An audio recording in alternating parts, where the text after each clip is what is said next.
Bienvenue à Planète Terre. Cette semaine à l'émission, nous allons d'abord parler du cas Berlusconi, le premier ministre italien qui est maintenant de plus en plus célèbre pour les attentions un peu poussées qu'il a envers des jeunes filles. Ce problème est en train de déborder sur la question du contrôle de la presse, parce qu'il ne veut pas qu'on en parle, et aussi sur la scène judiciaire. Nous allons faire le tour de cette question avec l'historien Bruno Ramirez. Ensuite, nous allons parler de la question israélienne. Vous avez vu ces derniers jours une nouvelle tentative de relance pour parler de paix, mais il y a une variable dont on parle généralement assez peu. Ce sont les Arabes qui vivent sur le territoire d'Israël. Eh bien, cette semaine, nous allons discuter en profondeur de cette question avec la sociologue Valérie Amirault et son invité Laurence Louer, qui a écrit un livre sur cette population très intéressante dans ses rapports avec les autres Palestiniens et avec les Israéliens.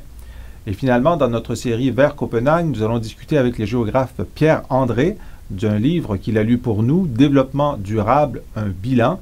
Il nous dira si ce concept un peu fourre-tout est en train de faire des progrès ou s'il stagne. Alors, dans un instant, derrière le bruit des frasques de Silvio Berlusconi.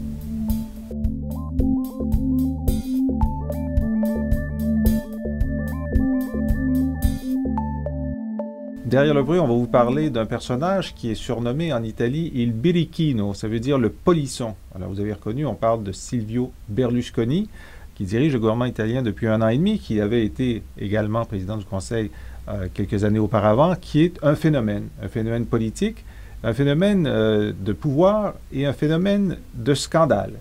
Il est maintenant aux prises avec des scandales à caractère sexuel. Ce n'est pas la tasse de thé de Planète Terre, mais nous allons en parler parce que ça a un impact sur la liberté de presse et sur les questions de pouvoir. M. Berlusconi est aujourd'hui accusé de vouloir museler la presse. Alors, pour en parler, Bruno Ramirez, merci d'être là, Bruno. Merci. Alors, Bruno, vous êtes professeur d'histoire à l'Université de Montréal. Vous enseignez, entre autres choses, l'histoire de l'Italie. Vous étiez encore en Italie cet été. Vous vous intéressez à un grand nombre de questions. Vous avez publié le livre Il Duce Canadense, mais aussi récemment ce documentaire sur l'historien Rudi. Vous me le nommez au complet? Rudolf Vecoli. Rudolf Vecoli. Alors, c'est le documentaire Sempre Rudi, un portrait affectueux de cet historien qui a son lancement américain, vous me dites, cette semaine. Lundi, oui. Ouais. Lundi prochain. Alors, d'abord, pour situer nos auditeurs, parlez-nous de Silvio Berlusconi. Qui est-il et d'où vient son pouvoir? Il faut dire que Berlusconi, à l'origine, c'est un homme d'affaires de Milan et qui a, sûrement très habile en tant qu'homme d'affaires, et qui a profité au début de sa carrière politique énormément de l'écroulement du système partitique qui avait pratiquement dominé l'Italie à travers toute l'après-guerre. Donc au début des années 90, il y a eu toute une série de scandales de caractère financier, fraude, etc., qui a impliqué la plupart des partis politiques à l'époque. Donc, il y a vraiment une baisse de confiance. Des partis sont disparus, d'autres se sont scindés en morceaux, etc. Et dans tout quelque chose qui a duré pendant quelques années, Berlusconi est arrivé comme il a fondé son parti politique. Déjà, il était propriétaire parce qu'il était passé du domaine du développement de quartiers immobiliers. Et il avait déjà s'était lancé dans le domaine des médias privés. Et donc, il détenait les 3 chaînes privées au niveau national. Et donc, il s'est présenté comme le visage nouveau, le politicien moderne, celui qu'il faut vraiment pour l'Italie d'aujourd'hui. Oublions tous ces partis, tous ces querelles idéologiques. Il faut vraiment quelqu'un qui est capable de gérer les problèmes de l'Italie, l'économie, la politique, les relations internationales. Voilà que mon succès d'homme d'affaires est la meilleure garantie de mes habiletés à gérer l'Italie. Et donc, c'est un peu dans ce contexte-là qu'il a eu le premier grand succès. Il a été élu avec des nouvelles coalitions qui se sont formées en même temps. On peut en parler si on a le temps. Mais parce qu'ils sont partis, lui seul, il n'aurait jamais la majorité. Donc il a besoin de Mais c'est la tradition italienne aussi de faire des coalitions. Il était le plus fort à droite. À droite, oui, son parti était le plus fort. C'est ça, réussi à faire une coalition. Ensuite, il a été délogé par une coalition de centre-gauche, mais il a repris le pouvoir il y a 1 an et demi. On dit aussi que parmi ses appuis, bon, évidemment, il fédère la droite, mais parmi ses appuis, il est aussi le candidat de la droite religieuse, enfin, du Vatican. Tout à fait, oui. Bon, comment ça s'exprime, cet appui du Vatican? Mais parce que ça, c'est une petite contradiction, parce que il a, dès le début, d'ailleurs, sa première campagne électorale, je me rappelle, il avait envoyé une brochure à toutes les familles de l'Italie. Chaque famille allait trouver dans son courrier cette brochure envoyée par lui, où il mettait l'accent sur les valeurs de la famille, les valeurs traditionnelles, l'importance du héritage catholique. Donc, très habile, hein, indépendamment de son style de vie privée. Il, en tant que politicien habile, qui connaît un peu le vent et il connaît un peu le jeu des alliances, il a été extrêmement habile à gagner l'appui, à se procurer l'appui de l'Église qu'il a normalement appuyé. Donc il n'a jamais pris des mesures ou des positions controversées sur des questions genre avortement ou le mariage gay. D'ailleurs, oui, tout à fait au contraire.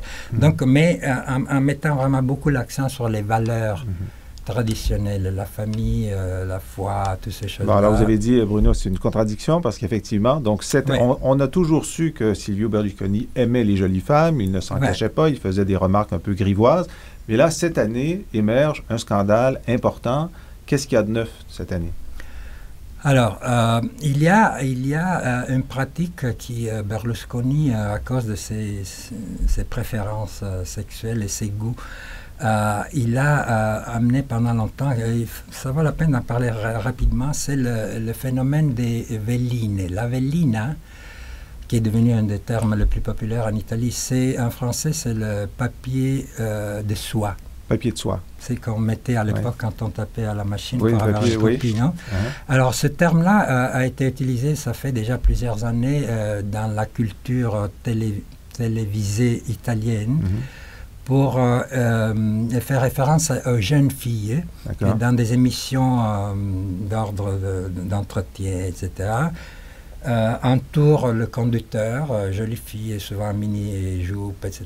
Et tout ce qu'ils font, c'est rire, sourire et bouger un peu. C'est un peu une sorte de chorégraphie macho. Femme-objet. Oui, qui apparemment les Italiens aiment ça. Et donc, ce que Berlusconi... alors ça, c'est un phénomène culturel parce qu'il y avait des centaines de milliers de filles qui aspiraient à pouvoir devenir une belline. Un choix de carrière. Le sport.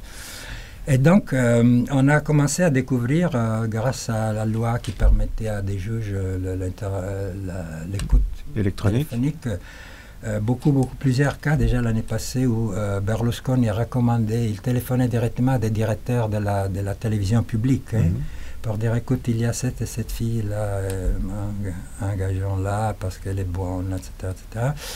Ça, peut-être, c'est pas encore grave. Mais, et donc, beaucoup de ces jeunes filles qui sont rentrées, qui continuent à rentrer souvent sous l'aide de Berlusconi.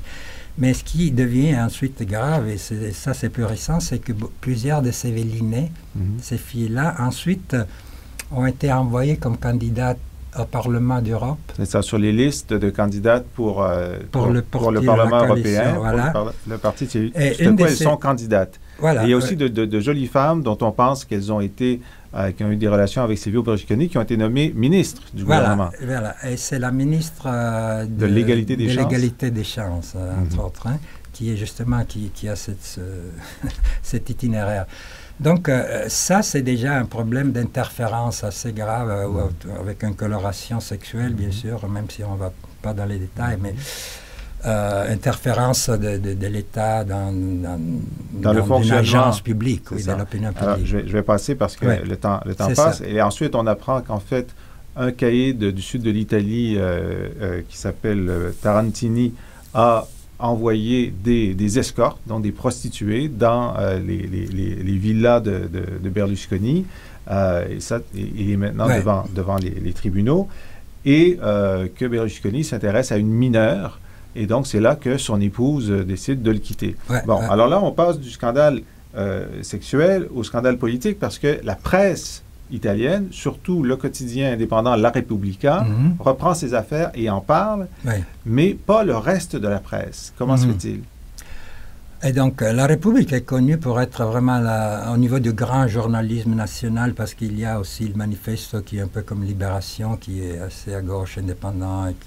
Mais La République représente vraiment la voie du journalisme indépendant en Italie. Donc, des très très longues traditions, des grands journalistes, etc.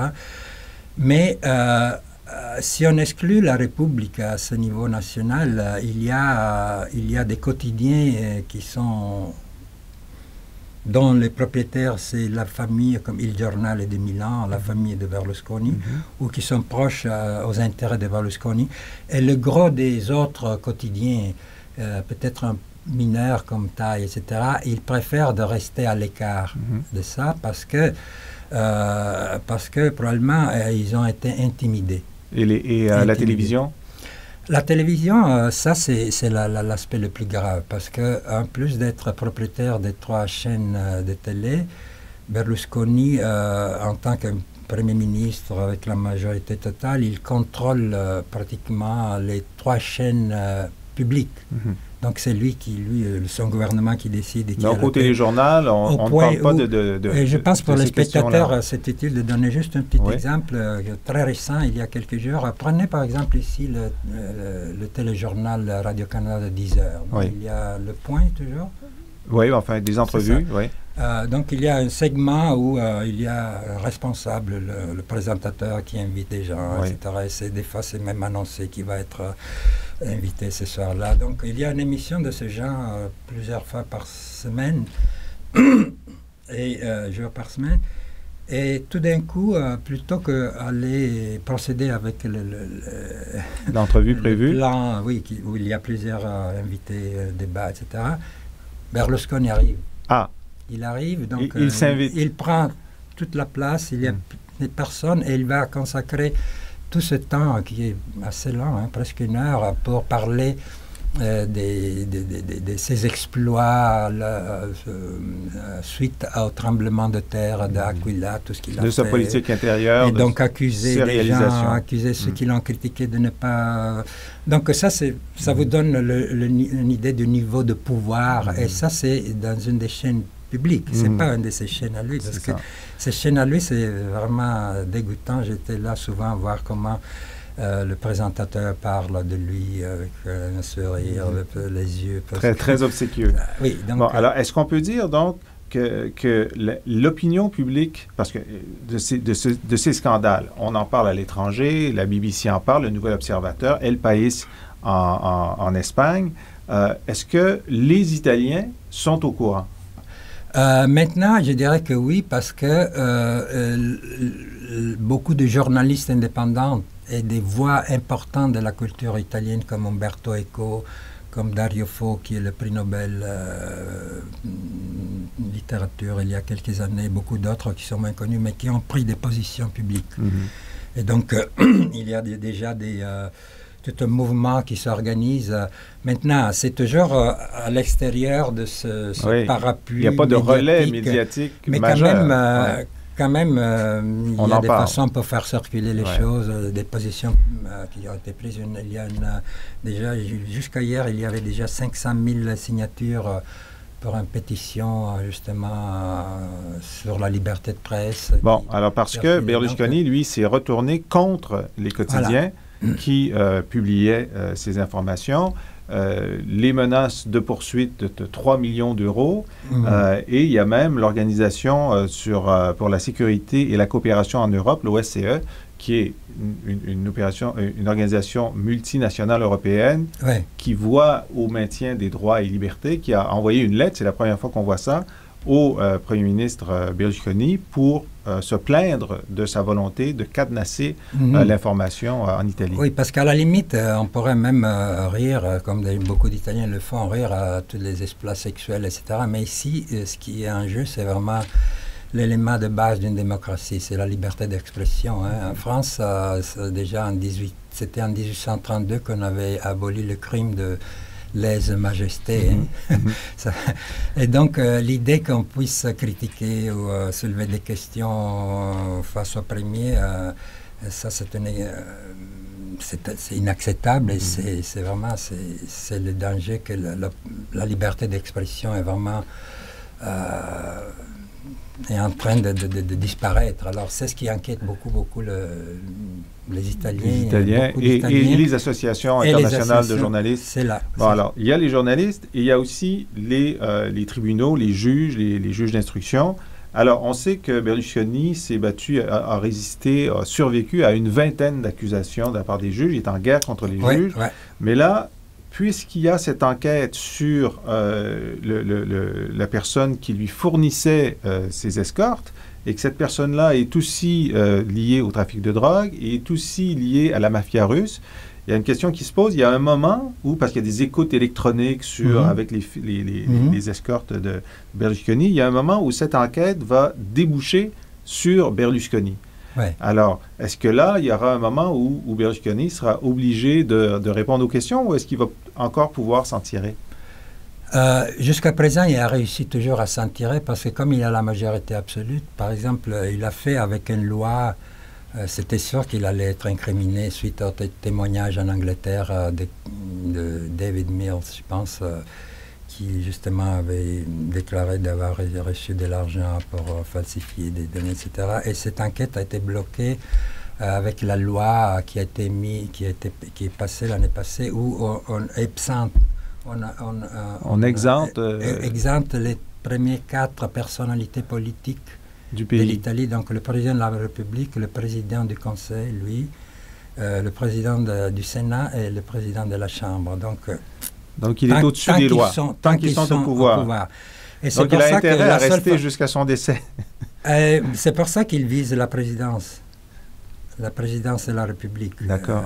Et s'il réussit à avoir ce soutien public, et s'il n'y a pas de changement vraiment drastiques dans la structure de pouvoir, il pourrait très bien arriver jusqu'à là. Et jusqu'à maintenant, l'opinion publique est toujours majoritairement favorable à Silvio Berlusconi. Oui. Alors, c'est tout le temps que nous avons, on pourra en parler encore longtemps. Bruno Ramirez, qu'est-ce que vous avez pensé à nous suggérer comme plage musicale? Alors, j'ai pensé à un de mes chansonniers préférés en Italie, Paolo Conte, parce que au-delà des textes de ses chansons, des fois c'est son style un peu à la légère qui peut-être qui nous invite à voir le côté un peu gai de l'Italie, qui a toujours été un côté important et intéressant, même dans les crises, quand on fait face à des enjeux très très graves comme celui qu'on vient de discuter. Alors, c'est Via con me. Via con me. Viens avec moi. Oui. Alors, Bruno Ramirez, merci beaucoup pour ces explications. Et on écoute, grâce à vous, Paolo Conte, qui nous chante un peu comme Silvio Berlusconi pourrait chanter à plusieurs de ces jeunes filles. Via con me. Via, via, vieni via di qui. Niente più ti lega questi luoghi, neanche questi fiori azzurri. Via, via, neanche questo tempo grigio, pieno di musiche e di uomini che ti sono piaciuti. It's wonderful, it's wonderful. En profondeur cette semaine, nous allons parler d'une minorité dans la minorité, être arabe en Israël. Pour ce faire, nous avons 2 invités. D'abord, Mme Laurence Louer, merci d'être avec nous. Merci. Mme Louer, vous êtes professeure à Sciences Po, Paris 1. Vous êtes chargée de recherche au CERI et vous avez publié notamment Schisme et politique au Moyen-Orient, Iran, Irak, Liban, monarchie du Golfe, aux éditions Autrement en 2008. Mais nous sommes ici pour parler de ce livre, Les citoyens arabes d'Israël, publié en 2003, mais traduit en 2007, donc qui fait autorité en la matière. Et vous êtes aussi consultante permanente au ministère français des Affaires étrangères. Donc, vous êtes non seulement écoutée, mais parfois entendue. Et avec vous, notre collègue Valérie Amirault. Bonjour Valérie, merci d'être là. Alors Valérie, vous êtes professeure de sociologie ici à l'Université de Montréal. Vous êtes titulaire de la chaire de recherche du Canada en études du pluralisme religieux et ethnicité. Parmi vos derniers textes, Histoire de foulard en France, retour sur une affaire qui n'en est pas encore une, dans Sociologie et Société, automne 2009. Et vous avez organisé l'école d'été sur pluralisme et radicalisation dans le monde arabo-musulman. Et c'est dans ce cadre que Mme Louer est intervenue. Alors, vous allez m'aider à diriger cette entrevue. Avec plaisir. Alors, Mme Louer, d'abord, en 1948, création de l'État d'Israël, il y a des Arabes, évidemment, sur le territoire. Il y en a qui restent sur le territoire qui deviendra Israël. Il y en a qui partent. Comment ça se passe? Et décrivez-nous un peu le processus. En fait, ceux qui partent, ceux qui restent, tout ça est un peu lié au hasard. Hein. Ceux qui partent pour diverses raisons. Il y en a qui ont peur, donc qui fuient les combats, qui vont se réfugier au Liban, en Syrie, en Jordanie, donc dans les pays voisins. Il y en a qui sont expulsés, qui sont transportés en camion vers ce qui sera donc la frontière israélo-libanaise, israélo-jordanienne. Il y en a qui se déplacent, mais à l'intérieur des frontières qui deviendront les frontières d'Israël, dont les villages sont détruits par exemple, autour de la ville de Nazareth, qui est la grande ville arabe en Israël aujourd'hui, et qui se réfugient à Nazareth. Et puis, c'est vrai, quand il y a le cessez-le-feu, quand il y a la proclamation de l'État le 14 mai 1948, eh bien, la situation est figée, et donc il reste grosso modo 160 000 Arabes sur le territoire de l'État israélien. Et là-dessus, et donc combien ont quitté? Il y a environ 800 000. 800 000, la très grande majorité. Et parmi les 160 000, il y en a qui auraient voulu quitter mais qui ne peuvent pas. Et parmi les autres, il y en a qui auraient voulu revenir mais qui ne peuvent pas. Mais la situation est figée. Là, leur vie va se dérouler à peu près comme ça. Tout à fait. Disons que certains qui sont partis sont autorisés à revenir au compte-gouttes. Il y aura en particulier le Vatican et la France interviendront par exemple pour négocier le retour de familles chrétiennes qui ont été expulsées et on autorisera ces retours. Mais on va dire que c'est des processus qui sont marginaux. Grosso modo, en 1948, la situation est figée et les choses sont décidées. Et dans la conférence que vous avez donnée pendant l'école d'été, vous avez signalé que petit à petit, ceux qui sont restés ont été considérés par ceux qui ont quitté comme des collabos avec les Israéliens. Donc, parlez-moi un peu de ça. Oui, ce sont considérés comme des gens qui ont choisi finalement la solution de facilité et qui ont préféré rester dans ce qui est considéré comme une situation plus confortable. D'être un citoyen israélien est considéré comme étant plus confortable que d'être un réfugié dans les camps palestiniens, ce qui est vrai du point de vue matériel, ça c'est clair, jusqu'à aujourd'hui, le niveau de vie des Arabes en Israël est bien supérieur à ceux des Palestiniens qui vivent encore dans les camps de réfugiés dans les pays limitrophes. Donc il y a un regard très critique de la part des Palestiniens qui sont partis, qui ont été expulsés ou qui ont fui sur ceux qui deviennent les citoyens arabes d'Israël. Et comment est-ce que les Arabes d'Israël, eux, voient les réfugiés qui deviennent les Palestiniens à l'extérieur du territoire d'Israël? Les réfugiés sont des membres de leur famille, très souvent. Ce sont des gens qu'ils connaissent, des familles sont séparées.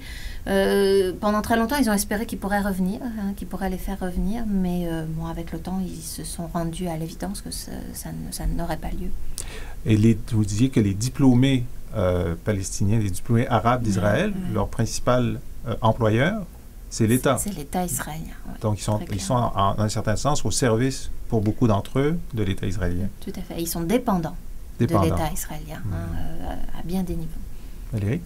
Oui, moi je crois que ce qui est intéressant dans le travail qu'a fait, le travail de terrain et d'observation et de lecture aussi des archives sur ce sujet, c'est que Laurence a travaillé sur les Arabes d'Israël, effectivement, les Palestiniens de l'intérieur, mais elle a surtout travaillé sur les citoyens arabes d'Israël. C'est-à-dire elle a vraiment replacé cette population minoritaire, dont l'évolution démographique est relativement stable, proportionnellement en Israël à l'ensemble de la population.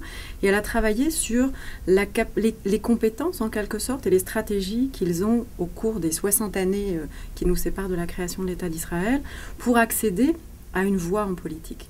Hein, on a peut-être une perception de la situation des Arabes en Israël très liée au conflit israélo-palestinien, et c'est tout à fait légitime et tout à fait naturel, mais il y a aussi une vie à l'intérieur d'un État qui a juridiquement, organisé un certain nombre de statuts, qui reconnaît aussi la spécificité de ces populations, et je pense que c'est là-dessus que le travail de Laurence est extrêmement intéressant. Donc peut-être qu'il faudrait revenir sur la façon dont se déploie un petit peu cette citoyenneté si particulière, notamment en la comparant par exemple à la population druze et à la population juive d'Israël.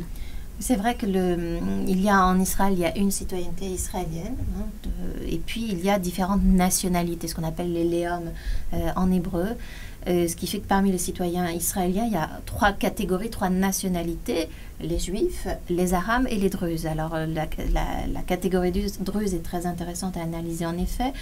Le souci des Israéliens, ça a été dès le départ de fragmenter la population arabe pour éviter qu'elle ne se constitue en un acteur politique trop influent au sein d'Israël. Et donc, ils ont essayé de fragmenter la population selon les lignes de clivage religieux en particulier. Et ils ont parfaitement bien réussi avec les druzes en reconstruisant finalement le druzisme qui est une appartenance religieuse, et en reconstruisant cette appartenance religieuse sur le modèle du judaïsme, qui est à la fois une appartenance religieuse et une appartenance nationale, et donc en contribuant à créer toute une mythologie qui conduit à identifier les Druzes comme un peuple. Voilà. Le peuple druze, c'est comme le peuple juif. C'est être druze, c'est à la fois une religion et une nationalité. Et ce qui fait qu'aujourd'hui, il y a une nationalité druze en Israël et que les Druzes en Israël ne sont pas considérés comme des Arabes. C'est ça. Et il y a une nationalité arabe aussi. Il y a une nationalité arabe. Alors, pour les auditeurs, on va essayer de donner les proportions. Donc, les Arabes sont à peu près 20% de la population d'Israël. Et à l'intérieur de ce groupe, alors 20% de la population d'Israël en comptant les Druzes. Oui. Et donc parmi ces 20% de citoyens arabes, il y a 82% de musulmans sunnites, il n'y a pas de chiites, 9% de chrétiens de diverses obédiences et environ 9% de Druzes. Donc l'État d'Israël a réussi à faire des alliés d'une fraction de près de 9%. Alors, les Arabes sont reconnus comme nationalité. Alors qu'est-ce que ça veut dire pour leurs droits de citoyens par rapport aux citoyens juifs? Alors, il y a une grande implication, c'est que la loi du retour, qui est en Israël, est la loi qui dit que tout juif a le droit de revenir en Israël et de devenir citoyen israélien. Cette loi du retour, elle ne s'applique qu'aux gens qui portent la nationalité juive en Israël. Donc les Arabes sont privés des effets, des bénéfices de cette loi du retour, ce qui veut dire que les membres de leur famille qui sont réfugiés à l'extérieur des frontières d'Israël, suite à la guerre de 48, ne peuvent pas revenir évidemment et devenir citoyens israéliens. Ça implique aussi, alors ça c'est, on va dire c'est une discrimination d'ordre juridique entre les Juifs et les Arabes en Israël. Il y a des implications aussi, puisque les Arabes, d'autres types d'implications, les Arabes ont un système d'éducation séparé du système d'éducation juif. Donc c'est un système d'éducation où on l'en enseigne en arabe jusqu'à l'université, puisqu'il n'y a pas d'université arabe. Les Israéliens ont toujours refusé de créer une université arabe en Israël parce qu'ils pensaient que ce serait un lieu de politisation et de radicalisation. De la maternelle jusqu'à l'université, ils ont leur système, mais en ont-ils le contrôle? Non, ils n'ont pas le contrôle. Ce système est géré par le ministère de l'Éducation. Et les Arabes n'en ont pas le contrôle. Mais vous disiez, tous les Arabes parlent hébreu. Oui, bien sûr. Bien sûr. Il est impossible de vivre dans la société israélienne si on ne maîtrise pas l'hébreu. Et tous les Arabes, surtout les jeunes générations, parlent parfaitement l'hébreu, utilisent même, quand ils parlent arabe entre eux, beaucoup de mots d'hébreu. Donc c'est une langue qui est comme ça un petit peu mélangée, qui est très typique des Arabes. Ça doit être un peu mal vu lorsqu'ils voyagent ailleurs dans le monde arabe.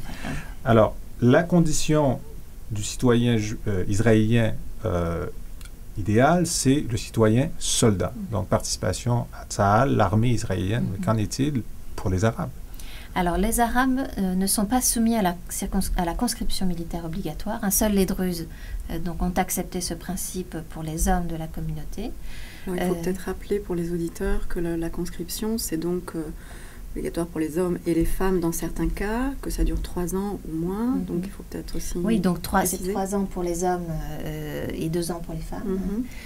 Tout le monde. Alors pour les femmes, c'est pas obligatoire, hein, mais la plupart le font sur une base volontaire. Pour les Druzes, ça concerne uniquement les hommes. Hein, les femmes druzes ne servent pas dans l'armée. Pour les Arabes, ceux qui sont de nationalité arabe officiellement, il y a possibilité de s'engager sur une base volontaire, mais cette possibilité est très peu exploitée par les Arabes, qui expliquent qu'ils refusent de servir dans une armée qui a pour vocation de tuer d'autres Arabes. Oui, d'aller à la bande de Gaza ou au sud Liban, on comprend très bien ça, mais donc il y a une conséquence à ça. Tout à fait, parce qu'il y a certains droits, certaines allocations en Israël qui sont soumises à l'effectuation du service militaire, hein, des allocations familiales en particulier. Il y a aussi, alors, une conséquence très pratique, c'est que très souvent les étudiants arabes qui font leurs études cherchent un emploi d'étudiants, hein, pour payer leurs études, et ils se plaignent que la plupart du temps, les jobs pour les étudiants, disons que les annonces mentionnent ce travail est après le service militaire. Ce qui veut dire en fait, entre les lignes, on ne recrute pas d'Arabes, hein, puisque les étudiants juifs en Israël commencent leurs études après avoir terminé leur service militaire, ce que ne font pas les Arabes, évidemment. Hein, donc, et s'il arrive que les Arabes décident qu'eux veulent aller dans l'armée israélienne, qu'est-ce qui se passe? Alors quand même, très souvent, il faudrait faire une étude systématique, mais très souvent, ils sont refusés. Ils sont refusés. Hein, voilà. Alors le discours officiel de l'armée israélienne, du gouvernement israélien, est de dire si les Arabes veulent faire leur service, ils sont bienvenus, mais dans la réalité, il y a quand même un soupçon qui fait que les Israéliens, ne seraient pas du tout à l'aise avec plus d'une certaine proportion d'Arabes dans l'armée. Hein. Il y a quand même un soupçon, et y compris ce soupçon s'exerce contre les Druzes, puisque jusqu'il y a encore quelques années, hein, 2001-2002, avant l'arrivée au pouvoir d'Ariel Sharon, il n'y avait pas d'officiers druzes, par exemple, hein, dans l'armée. Il n'y avait que des sous-officiers. Donc il y avait vraiment une barrière, on va dire, hiérarchique qu'ils n'arrivaient pas à passer. Et c'est seulement donc, après une mobilisation des soldats druzes qu'on a commencé à nommer les premiers officiers dans l'armée druzes dans l'armée israélienne. Sur le plan politique, est-ce qu'il y a des correspondances de cette, j'allais dire, discrimination, en fait, liée au statut particulier de cette minorité? Est-ce que, par exemple, il y a un accès aux postes de décision publique? Pour les Druzes? Pour les Druzes et pour les Arabes. Les Arabes, oui, leur comportement face à l'offre politique en Israël? Il y a très peu d'Arabes à des postes de décision, ça c'est évident. Et ce qui est encore plus significatif, c'est qu'il y a peu de Druzes aussi, hein, malgré, on va dire, ce qu'on appelle en Israël le pacte du sang entre les Juifs et les Druzes, hein, c'est-à-dire cette acceptation des Druzes de verser leur sang pour l'État hébreu. Ils ont été bien mal récompensés. Enfin, c'est quand même comme ça que beaucoup le ressentent, d'où un changement, tentative de changer de politique à partir de 2001. Le premier ministre druze a été nommé en 2001 par Ariel Sharon. Hein. Depuis 1948, il n'y avait jamais eu de ministre druze. Et ministre sans portefeuille. Sans portefeuille, en effet. Voilà, il était ministre de rien. Alors, commençons. Le comportement électoral, donc surtout des Arabes non druzes, où allaient-ils? Ils commencent à se développer. Alors, c'est le changement le plus radical qu'il y a eu donc, au cours de ces 60 années. On va dire jusqu'au milieu des années 80, les Arabes votaient majoritairement pour des partis juifs. Et pour les grands partis juifs de gouvernement, c'est-à-dire pendant des années le Parti travailliste, qui était le parti dominant en Israël jusqu'en 1977, qui dirigeait tous les gouvernements, et puis aussi pour le Parti national religieux, donc qu'on appelle le Mafdal dans son acronyme hébreu, qui est le parti qui a été le fer de lance de la colonisation des territoires occupés en 1967, la Cisjordanie en particulier. Alors, c'est quand même extraordinaire. Oui, mais il faut bien comprendre qu'il s'agissait d'un vote clientéliste. Hein. Ce parti avait régulièrement été toujours en coalition avec le Parti travailliste, et il avait en général le ministère de l'Intérieur, le ministère des Religions, le ministère de l'Éducation. Le ministère de l'Intérieur qui décide des budgets des localités arabes et juives, on va dire de manière quasiment discrétionnaire. le ministère des religions qui a la capacité de distribuer des subsides pour rémunérer un imam de mosquée, construire une mosquée, et puis le ministère des religions qui est un gros, de l'éducation, pardon, qui est un gros employeur, comme je l'ai expliqué, de la population arabe. Et donc, ils votent pour ces partis juifs dans cette première phase assez longue. Est-ce qu'ils votent en grand nombre ou ils sont à l'écart? Non, ils votent en grand nombre. Le taux de participation a toujours été important, hein, mais ils votaient utile. 80-85%? Oui, autour de... Oui, c'est énorme. 80%, oui. Sur le plan, et pour continuer, mais en allant encore plus loin, sur le plan social, on vient de retracer un peu l'évolution depuis les 60 dernières années. Sur le plan de la société, là c'est un peu la sociologue qui vous pose la question, quand on parle de société comme ça plurielle, on expose toujours l'hypothèse qu'avec la coexistence et la cohabitation comme ça quotidienne, ordinaire, les groupes, ce qu'on appelle les groupes, vont finir par se côtoyer et en se côtoyant peut-être se mélanger, s'apprécier. Alors effectivement, là, il y a une barrière politique, il y a une mémoire extrêmement difficile à dépasser, mais est-ce que vous avez observé des comportements peut-être de circulation d'un groupe à l'autre, d'intermariage, d'échange de valeurs culturelles aussi, de goût, qui commencent à être un peu identiques chez les jeunes, par exemple? Oui. Alors, ces processus d'acculturation, oui, ils sont très nombreux, c'est évident. Les Arabes d'Israël ont été complètement acculturés à la société israélienne en termes bon, ils apprécient la musique pop israélienne, par exemple. J'ai expliqué qu'ils utilisent beaucoup de mots hébreux dans leur langage au quotidien. Il y a des manières de s'habiller aussi chez les garçons, chez les jeunes hommes, pas chez les jeunes femmes. Il y a des contacts quotidiens, c'est évident, et ça se voit surtout, on va dire, au niveau de la population qui est éduquée, c'est-à-dire qui fréquente l'université, où là, il y a des amitiés aussi qui se créent. Mais des mariages, la question est bonne. Des mariages, très peu. Très peu? Très peu. Il faut être conscient aussi qu'en Israël, il n'y a pas de mariage civil, il n'y a que des mariages religieux, ce qui veut dire que deux personnes de religions différentes qui voudraient se marier ensemble, ça impliquerait que l'un se convertisse à la religion de l'autre, ou bien qu'ils aillent se marier civilement à l'étranger, qu'ils fassent ensuite valider leur mariage. Donc il y a une barrière institutionnelle qui est très forte, mais au-delà de ça, il y a un tabou, moral et religieux. Un mariage interreligieux. Alors, parmi les militants du Parti communiste israélien, qui a longtemps été le seul parti arabe en Israël, il y avait des militantes juives qui ont épousé des Arabes dans les années 50, 60. C'est des phénomènes connus, mais vous voyez, c'était vraiment lié à une posture militante. Et on va dire qu'en général, les intermariages entre juifs et arabes sont très, très rares. Il faut dire aussi qu'au sein de la population arabe, les mariages entre chrétiens et musulmans sont très très rares aussi, et que ça fait scandale. Dans les 2 minutes qui restent, Laurence Louer, je vais vous demander de parler de cette dernière étape, donc de radicalisation du comportement politique des Arabes. Radicalisation, c'est la manière dont le vivent les Israéliens. Ce qui s'est passé, c'est que les Arabes aujourd'hui votent environ à 75% pour des partis arabes nationalistes palestiniens, c'est-à-dire qui affirment que les citoyens arabes en Israël sont une partie intégrante du peuple palestinien. Mais ce qu'il faut bien comprendre, c'est qu'ils votent pour ces partis parce que ces partis ont acquis au cours des années 90 un pouvoir de négociation inédit, ont été, pour des raisons complexes liées à la transformation du système politique israélien. L'affaiblissement des 2 grands partis a augmenté leur poids dans la création des coalitions. Tout à fait. Donc, ils n'ont plus besoin des clients d'autres partis, ils se sont créés leur propre parti. Voilà, tout à fait. Et donc, le Parti travailliste ne pouvait pas dans les années 90 espérer former une coalition gouvernementale sans l'appui des partis arabes, si vous voulez. Donc il y a eu une sorte de cumul du vote protestataire qu'est ce vote pour les partis arabes à un vote utile.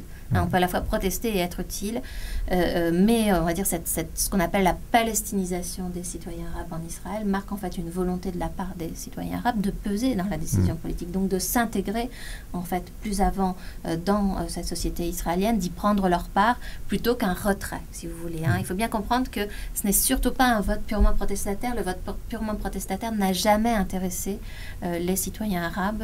C'est bien la raison pour laquelle le Parti communiste israélien, qui est un parti arabe, n'a jamais fait plus de 30% des voix arabes. Donc, mais ce choix, cette nouvelle stratégie politique crée un ressac du côté israélien qui maintenant se méfie davantage des Arabes d'Israël en disant, bon, mais finalement, ce n'est pas des vrais Israéliens.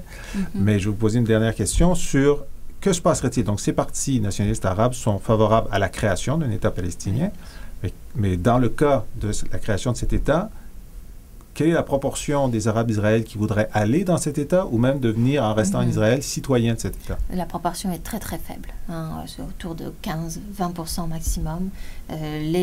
Si les citoyens arabes d'Israël ne voudraient pas quitter Israël pour aller s'installer physiquement, changer de lieu, aller s'installer dans l'État palestinien, et même la solution du transfert de souveraineté est refusée. C'est-à-dire qu'il y a le projet de la part du gouvernement israélien de se débarrasser d'une partie de sa population israélienne en transférant des territoires dans l'État palestinien en échange de l'annexion de certaines colonies. En bougeant la frontière. En bougeant la frontière. Mais même ceux qui sont dans un village, qui passeraient d'Israël à l'État palestinien, refusent absolument cette solution. Ils sont arabes, israéliens, j'y suis et j'y reste. Voilà, ils sont palestiniens en Israël et pas contents de leur sort, mais ils ne veulent pas changer ce statut. Absolument. Ils sont parfaitement fascinant. conscients que de toute façon leur situation serait très difficile dans un État palestinien où ils seraient soupçonnés d'être des agents en Israël. Alors je rappelle le titre de votre livre, Les citoyens arabes d'Israël, c'est chez Ballant par Laurence Louer. Et vous avez pensé à une plage musicale pour illustrer notre propos? Oui, en effet. Donc, un morceau de musique du groupe arabe-israélien Dam, qui est un groupe de rap qui fait des chansons politiques, en fait, qui dénonce la discrimination des Arabes en Israël. Alors, Valérie Amirault, merci beaucoup. Merci. Laurence Louer, merci. Merci à vous. Revenez quand vous voulez. Et nous écoutons, grâce à vous, le groupe arabo-israélien Dam parler de la discrimination sur des rythmes de rap. 50 سنة احنا عايشين ورا سجون البنود اللي سجنيننا ما يتغير مش حاسين ولا نور الا سياج منها احنا شايفين سما لونها ازرق غيمة ابيض بالنص نجمة ذكرى كنت بغير انا صامت عايش متفائل ما تعزل مني الامل بيجي ضار فاصل السوري دور انا مربوط فلسطين كجنين لحبل الطابور بالارض جذور شجر زيتون ضل تولد. Un vieux dicton dit que c'est la dose qui fait le poison. Est-ce que la planète est au bord de l'overdose? C'est la question que posent deux auteurs d'un livre récent sur le développement durable. Et nous avons demandé à Pierre-André de lire ce livre pour nous et de nous dire ce qu'il en pense. Pierre, merci d'être là.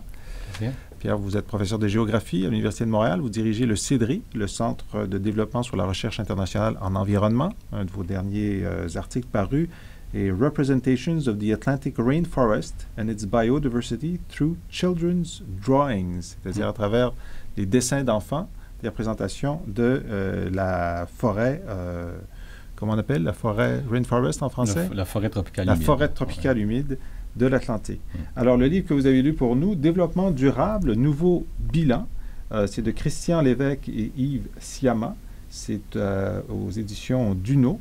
Alors, développement durable, on en parle depuis longtemps. C'est un terme qui est un peu galvaudé. Alors, ces deux experts en tirent un bilan nouveau. Qu'est-ce qui est original dans leur thèse? Quel est leur thème principal? Bien, c'est vrai qu'il y a énormément de livres qui ont été écrits sur la question de développement durable. Souvent, il s'agit de bilans, je dirais, crus. Des bilans qui nous sont lancés en pleine figure, des statistiques, mais également une vision extrêmement alarmiste de la situation. Ça ne veut pas dire que ce n'est pas alarmant, mais quand même les bilans qui sont produits sont plutôt alarmistes. Ces auteurs-là nous proposent quelque chose d'un peu différent. Donc, ce qui est intéressant, c'est que d'abord, ils vont mettre en perspective l'évolution de l'homme, les rapports de l'être humain avec la nature. Et ils retournent jusqu'à 10 000 ans, autour de 10 000 ans, mais finalement, ils retournent même plus loin que ça. 10 millions d'années dans l'histoire de l'homme.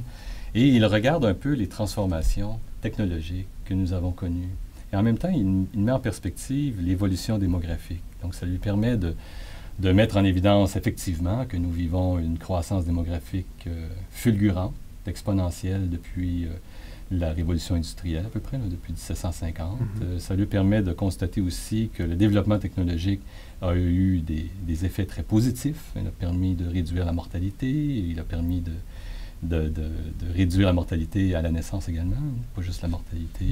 Et d'améliorer les conditions socio-sanitaires de population entière. D'améliorer les conditions socio-sanitaires de la population entière. Mais en même temps qu'il nous montre ce côté positif des choses et un peu sur la longue période, il va s'intéresser à la période plus récente aussi. Donc, si on prend les 50 dernières années, c'est des années où ce qu'on rejette dans l'environnement fait une production beaucoup plus élevée, donc on rejette dans l'environnement beaucoup plus de CO2 et de gaz à effet de serre, on occupe des territoires beaucoup plus grands, donc on détruit des habitats humides entre autres, mais pas juste des habitats humides, des habitats naturels, disons. C'est extraordinaire sur toute l'histoire humaine, en fait, que les dernières décennies sont significativement plus importantes sur l'empreinte écologique que toute l'histoire précédente. Tout à fait. Tout à fait. Et donc, la question était, qu'est-ce qui nous apporte d'original? Donc, ce n'est pas ce bilan-là. Ce bilan-là, nous le connaissons tous. Donc, ce qui nous apporte plus d'original, c'est de nous proposer une stratégie pour réussir à... un projet de société, disons, pour réussir à tendre vers le développement durable. Bon. Et là, il prend des positions qui sont assez radicales, mais je pense qu'ils sont le reflet du chercheur qu'il est du domaine des sciences sociales. Pour le premier auteur, le deuxième est journaliste. Donc, c'est très intéressant. Et là aussi, ce n'est pas nécessairement une nouveauté. Bon. Donc, par exemple, qu'est-ce qu'il propose? Par exemple, nous devons, réduire la consommation. Et la réduction de la consommation, ce n'est pas une réduction qui pourra se faire progressivement et qui peut tarder énormément. Il est capable d'argumenter, il argumente sur le fait que la consommation comme on la connaît, et si on poursuivait, donc je pense consommation très large, je pense autant alimentation, augmentation de la consommation de viande. Donc si on continue d'augmenter la viande et si l'Asie continue de tendre vers l'augmentation de la viande au fin alimentaire, bien c'est une perte très élevée de céréales parce que l'efficacité de transformation énergétique est relativement mauvaise pour nourrir la somme de la population. Donc, la quantité de céréales nécessaire à élever un bovin est beaucoup plus importante que l'utilisation directe des céréales par les humains, par exemple. Oui, on dit en gros que c'est du 10 pour 1. Bon, c'est peut-être pas exactement 10 pour 1, mais c'est à peu près 10 kg de grains pour faire 1 kg de bœuf. Donc, c'est quand même une conversion, disons, qui n'est pas particulièrement efficace, contrairement au fait que nous mangions du grain plutôt que de manger de la viande. Donc, tu dis que l'hyperconsommation générale, y compris alimentaire, devrait se réduire de façon rapide et pas graduelle. Oui, il faudrait qu'elle se réduise de façon suffisamment rapide pour ralentir cette progression. Et comment y arriver? Comment y arriver? Mais là, c'est par l'éducation, par des engagements politiques, par, comme dirait Laure Waridel, là, par les achats que les consommateurs font, qui sont déjà des intentions qu'ils doivent manifester. Et ils vont insister beaucoup sur l'action sociale pour faire pencher les gouvernements et amener les gouvernements à prendre des décisions qui vont paraître radicales. Donc, c'est sûr que la question de l'alimentation peut paraître peut-être marginale, c'est une caricature peut-être même, mais si on regarde les autres éléments, tout ce qui est la consommation d'énergie, où on voit le prix du pétrole, au moins de l'essence, nous on perçoit plus le prix de l'essence augmenter assez rapidement depuis une année et demie, ou fluctuer, mais au moins l'augmentation, disons. Si on regarde le prix du baril de pétrole aussi, on estime qu'il risque d'augmenter encore pour quelques années. Bon. Donc, quand on fait tout ce bilan, l'énergie, on devrait donc avoir une amélioration de la gestion énergétique et tendre vers d'autres ressources pour satisfaire nos besoins. Donc, c'est à la fois réduire les besoins et diversifier les ressources pour répondre, satisfaire ces besoins-là. Ils ne pensent pas qu'on peut simplement, en maintenant les besoins, réussir à trouver des ressources compatibles. Donc, c'est beaucoup demandé à l'électorat pour des partis politiques. On a vu ce qui s'est passé avec le tournant vert de Stéphane Dion ici. Est-ce qu'il discute de ces problématiques d'adhésion à des mesures qui semblent radicales? Oui, bien, il soulève la difficulté d'amener l'adhésion, mais il croit, j'appuie bien ce propos aussi, que c'est par l'éducation, surtout des enfants, mais pas uniquement des enfants, surtout des enfants, que nous pourrons tendre vers ce changement-là, vers ce nouveau projet de société. Alors bien sûr, pour y tendre et prendre des décisions scientifiques qui pourraient être intéressantes, mais il faut maximiser la participation du citoyen aux décisions majeures. Donc il va plaider pour la démocratie participative, évidemment. Est-ce que je vois qu'il s'inquiète beaucoup de l'augmentation de la toxicité et il utilise le terme de chaos hormonal, vers un chaos hormonal. Qu'est-ce que ça signifie? En fait, il parle du chaos hormonal en même temps qu'il parle de tout ce qui est le rejet de nanoparticules, donc des particules qui sont en très faible concentration et de très petite taille dans l'environnement. Donc les hormones, comme ces nanoparticules, sont rejetées par les médicaments, sont rejetées par toutes ces activités là, pour essayer de maintenir la santé et autres, contrôler les naissances et autres. Donc, ces particules-là se retrouvent dans l'environnement et ont des effets qui sont encore relativement peu connus. C'est assez récent qu'on parvient à mesurer ces nanoparticules. Et des effets, par exemple?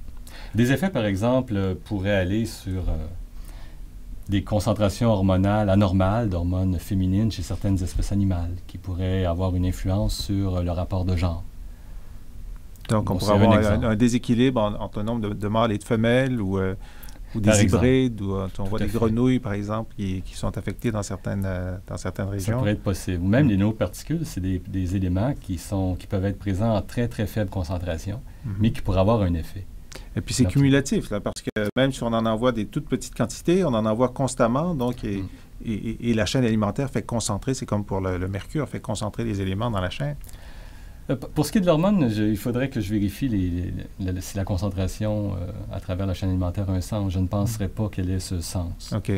Je pense que c'est plus pour les métaux lourds, où on peut trouver le mercure, par exemple, le plomb, où on va réussir à trouver cette bioaccumulation. Pour les hormones, j'avoue là, que je n'ai pas exploré. Et puis on ne sait pas quel est l'impact combiné de l'hormone et du plomb. Hein? Ça, les effets combinés, c'est au-delà de l'horizon de la science. C'est très difficile.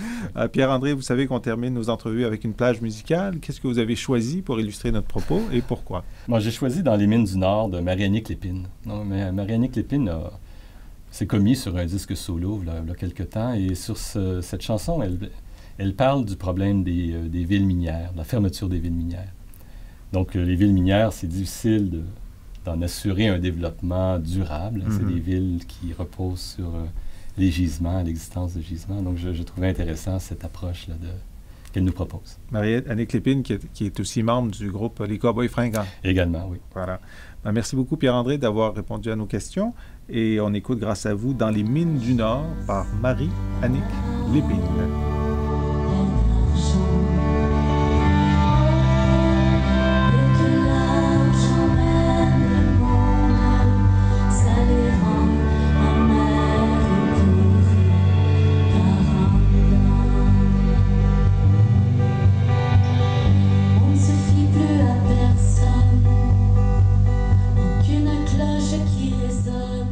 Voilà, c'était Planète Terre, l'émission des chercheurs du Cerium pour cette semaine. Merci d'avoir été là. Comme vous le savez, vous pouvez retrouver cette émission ou les précédentes sur le site du Cerium à cerium.ca. Il y aura des liens vers les personnes qui ont participé aux entrevues, les livres dont ils ont parlé. Vous pouvez également voir sur le site la liste des événements à venir au Cerium. En particulier, je vous signale la conférence que va donner Mme Louise Arbour le 7 octobre prochain sur la question des opérations de paix. Vous y êtes tous invités, bien sûr. Et je tiens à remercier l'équipe technique de Planète Terre, Luc Laflamme, Ognian Guerrieff et Israël Bénédicte. Merci et à la semaine prochaine.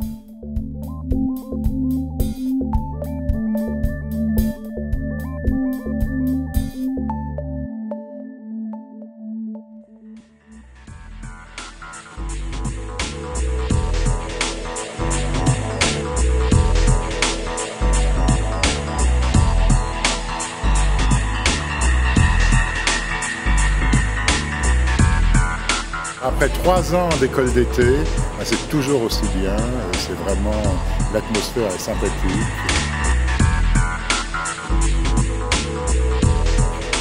C'est une chance vraiment unique pour nous de pouvoir essayer de parsemer encore plus notre éducation.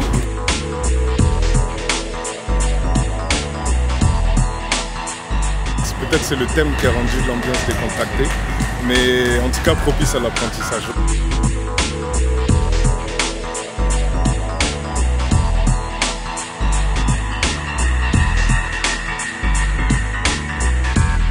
J'apprends énormément de choses sur mon propre travail. Je trouve que c'est enrichissant. Et les messages, les nuances qu'on essaie de faire passer sont vraiment très très bien intégrés par les étudiants.